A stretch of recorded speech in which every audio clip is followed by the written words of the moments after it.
મોરબીના રફાડેશ્વર ગામ નજીક આવેલા મગફળીના એક ગોડાઉનમાં લાગેલી ભીષણ આગ ત્રીજા દિવસે પણ યથાવત છે। સતત 3 દિવસથી પાણીનો મારો ચલાવવા છતાં આગ કાબૂમાં ન આવતા હાલ 7 જેટલી ફાયર ફાઇટરની ટીમો સતત કામગીરી કરી રહી છે। આ વિકરાળ આગ પર કાબૂ મેળવવા માટે ખાસ રિલાયન્સ કંપનીની ટીમની મદદ લેવામાં આવી છે, જે ફોર્મનો છંટકાવ કરી રહી છે। આ દુર્ઘટનામાં 1.5 લાખ બોરી મગફળી બળીને ખાખ થઈ ગઈ, જેનાથી અંદાજિત 45 કરોડ રૂપિયાનું ભારે નુકસાન થયું।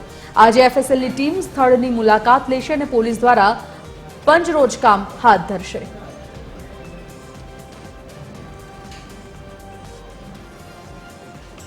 સંવાદદાતા રવિ મોટવાણી લાઈવ જોડાઈ ગયા છે। રવિ, જે પ્રકારની આગનો બનાવ છે, આગ કાબૂમાં લેવા માટેના પ્રયત્નો ચાલુ છે, મુશ્કેલી ખાસી પડી રહી છે આગને કંટ્રોલમાં લેવા માટેની, શું કંઈક પગલાં લેવાઈ રહ્યા છે આગને કાબૂમાં લેવાના અને શું નુકસાનીના સમાચાર છે, જાણીએ ત્યાંની સ્થિતિ।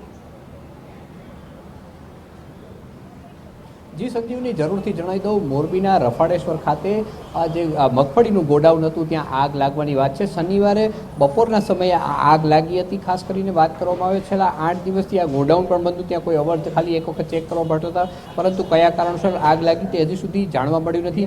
પરંતુ નાફેડ દ્વારા જે ખેડૂતો પાસેથી મગફળી ખરીદી કરવામાં આવે છે તેનો સંગ્રહ જે જુદા જુદા ગોડાઉનમાં કરવામાં આવે છે તેમાંનો એક આ ગોડાઉન છે। કારણ કે નાફેડ છે ખરીદી કરી અત્યારે ગુજરાત વેરહાઉસને આ કામગીરી સંભાળવાની આવતી હોય છે અને ગુજરાત વેરહાઉસ દ્વારા આ મગફળીની સાર સંભાળ રાખવામાં આવતી છે। પરંતુ શનિવારે આગ લાગેલી આજે સોમવારના બપોર સુધી આગ પર કાબુ આવ્યો નથી અને હજુ પણ આગ ચાલુ છે।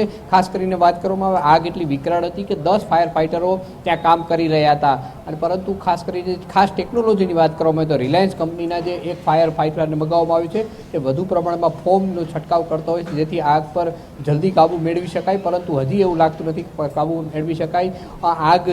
આગની જે ઘટના બની છે તે કયા કારણોસર લાગી તેના માટે વેરહાઉસના મેનેજર શ્રી એચ.આર. રાઠોડ દ્વારા તાલુકા પોલીસ મથકમાં જાણવા જોગની નોંધ કરવામાં આવી છે, જેમાં 45 કરોડથી વધુની મગફળી બળીને ખાખ થઈ ગઈ છે। ખાસ કરીને ખેડૂતો દ્વારા વેચાતી આ મગફળી કે કયા કારણોસર આગ લાગી તેની પણ તપાસ કરવામાં આવી છે। પોલીસ એફએસએલની મદદ પણ લેવામાં આવશે, પરંતુ આગ પર કાબુ ન આવતા આજુબાજુના ગામોમાં પણ ધુમાડાના ગોટે ગોટા આ જોવા મળી રહ્યા છે અને ફાયરની ટીમને પણ સતત મહેનત કરવી પડી રહી છે, કારણ કે સતત ધુમાડાઓની વચ્ચે 3 દિવસથી ફાયરની ટીમો વચ્ચે રહી છે અને આગ પર કાબુ મેળવવાના પ્રયાસો હાલ કરવામાં આવી રહ્યા છે। જી સંજીવની, ધન્યવાદ રવિ સમગ્ર જાણકારી માટે।